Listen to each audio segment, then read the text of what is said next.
Un prêtre a spécialement besoin d'être intimement uni à la vigne afin de se nourrir de la sève, et ceci signifie en union de cœur au Père de cette famille universelle qui est l'Église, en union également de pensée à ses idées et à son magistère.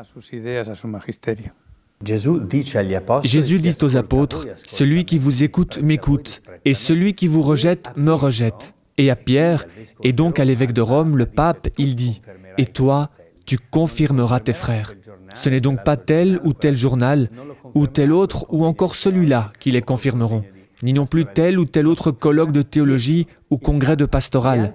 Celui qui les confirmera est Pierre, le pape. Les autres ne sont rien sans lui. Et avec lui, en revanche, ils sont tout. J'ai reçu la grâce de servir en tant que diacre le Saint-Père lors d'une célébration à la basilique de Saint-Pierre. Et je fus impressionné surtout par le pape, son attitude humble, joyeuse et sa douceur. Spécialement dans son rapport aux personnes avec lesquelles il s'entretenait, avec tendresse, toujours souriant. Avec ceci, une humilité impressionnante. Tout comme Benoît XVI ou Jean-Paul II, lorsqu'ils traversent des files de personnes qui s'adressent à eux en criant ou en les acclamant. C'est ainsi que Jésus a été reçu le dimanche des Rameaux lorsqu'il entrait à Jérusalem et qu'il était applaudi. Si l'un avait pensé qu'on l'applaudissait lui, on peut affirmer avec simplicité qu'il se trompait. Jean-Paul II savait parfaitement que celui qui était applaudi était Dieu. De même, tout prêtre, chaque fois que les âmes se réjouissent de le voir, c'est à cause du bien que Dieu œuvre à travers eux. À la mort de Jean-Paul II, beaucoup me questionnèrent sur les records qu'il avait dépassés.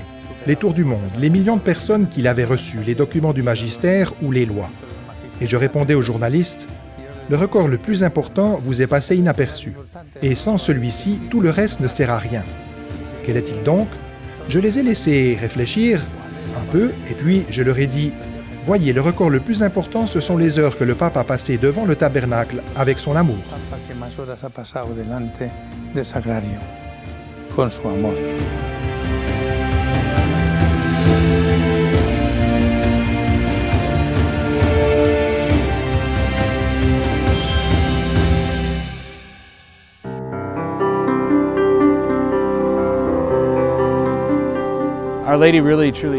La Vierge Marie est vraiment une mère pour les prêtres. Elle est à nos côtés pour nous guider et nous protéger. C'est un modèle aimable, un modèle réconfortant pour nous.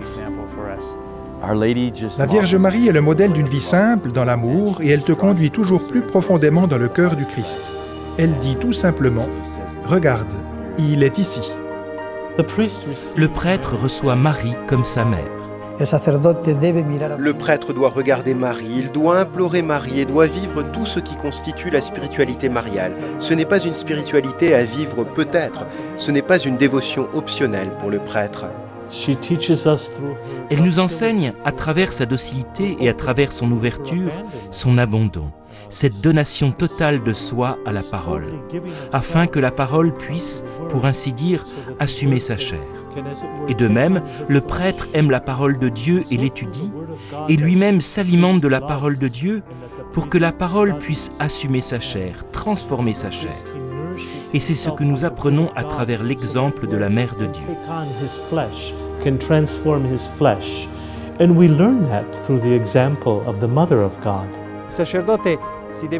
Le prêtre doit s'unir spécialement à la Madone, surtout lors de la Sainte Messe, pour être comme Marie derrière Jésus, afin que ce soit lui qui apparaisse.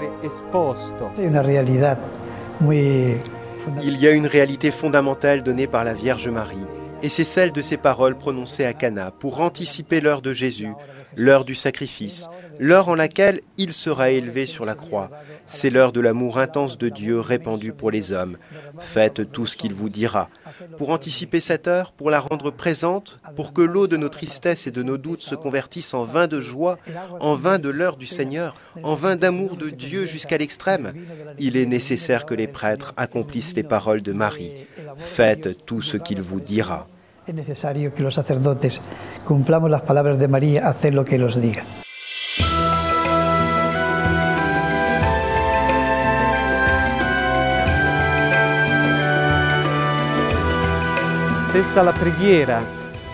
Sans la prière des fidèles, sans leurs mains qui s'élèvent vers le ciel, nous autres prêtres, qui sentons le poids de la gravité de notre égoïsme et de l'égoïsme du monde, nous serions attirés vers le bas. Ces moments où la vie peut paraître si dure et difficile, c'est en ces moments que tu te rends compte de la raison pour laquelle tu es prêtre. Tu es prêtre pour le peuple de Dieu, qui de son côté prie aussi pour toi. Même les passants dans la rue, lorsqu'ils voient mon col, m'appellent « Père, merci d'être prêtre, nous prions pour vous ». Je ne sais pas jusqu'à quel point cela me soutient, mais je sais que cela me soutient.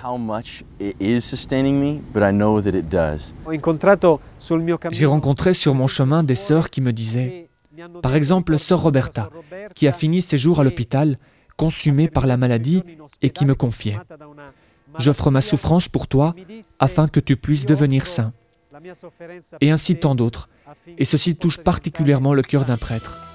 Trouver de ces âmes généreuses comme Jésus les a rencontrées, qui étaient présentes sous la croix, et qui l'ont soutenu ainsi. Queste anime generose come Gesù le ha trovate ed erano presenti sotto la croce che l'hanno sostenuto.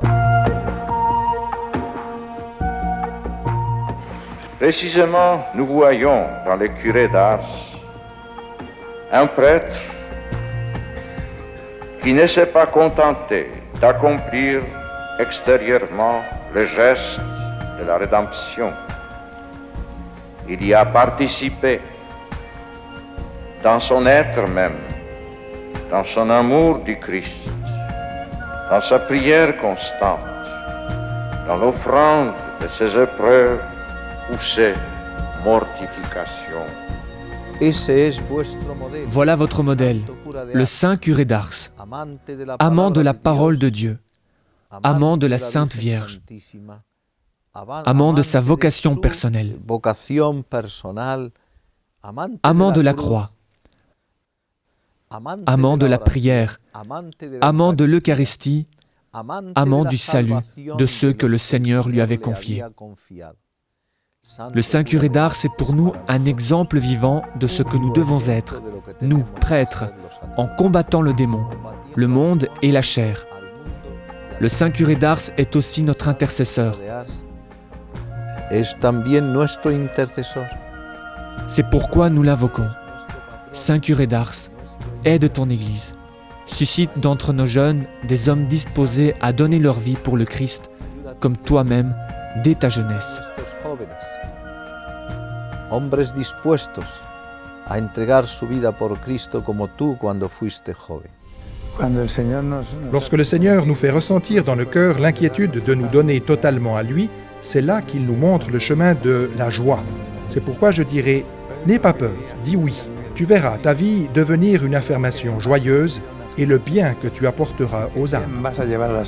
Comme le dit Jésus dans l'Évangile, qui perd sa vie la gagnera.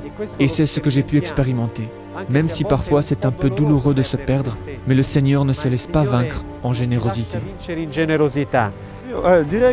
Je dirais que l'aspect le plus beau que je trouve dans le sacerdoce, c'est justement le choix d'une personne qui est tout, parce qu'il est Dieu.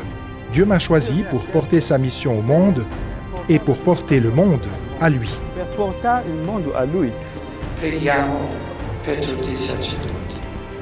Si moltiplicano nelle diocesi, nelle parrocchie, nelle comunità religiose, specialmente quelle monastiche, nelle associazioni e nei movimenti, iniziative di preghiera, in particolare di adorazione eucaristica per la santificazione del clero e per l'evocazione sacerdotale, rispondendo all'invito di Gesù a pregare il Signore della Messa perché mandi operai nella sua Messa.